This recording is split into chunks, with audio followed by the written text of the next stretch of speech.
বাইরে হচ্ছে ভীষণ বৃষ্টি, আজকে রবিবার, আর রবিবারে এরকম ওয়েদারে খেতে ইচ্ছে করছে ইলিশ মাছ, তো সেটাই বানাবো।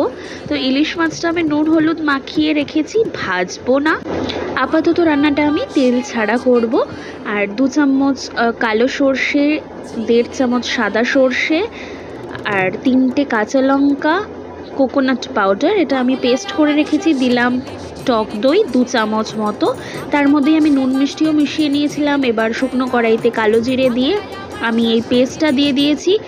ভালো করে একটু নেড়ে নিয়ে মাছগুলো দিয়ে দিলাম, দিয়ে ভালো করে মশলাটা মাখিয়ে নিচ্ছি। তারপর দিয়ে দেবো প্রয়োজন মতো জল, যেটাতে নাকি মাছটা সেদ্ধও হয়ে যাবে বা ঝোলটাও আন্দাজ থাকবে। তারপর দিয়ে দিয়েছি 3টে চেরা কাঁচা লঙ্কা। আমরা একটু ঝাল ঝাল খেতে ভালোবাসি, তোমরা চাইলে নাও দিতে পারো। ঝোল ফুটে এসেছে, ওপর থেকে দিয়ে দেবো 1 চামচ মতো সর্ষের তেল। আর কিছুই লাগবে না। Bye bye.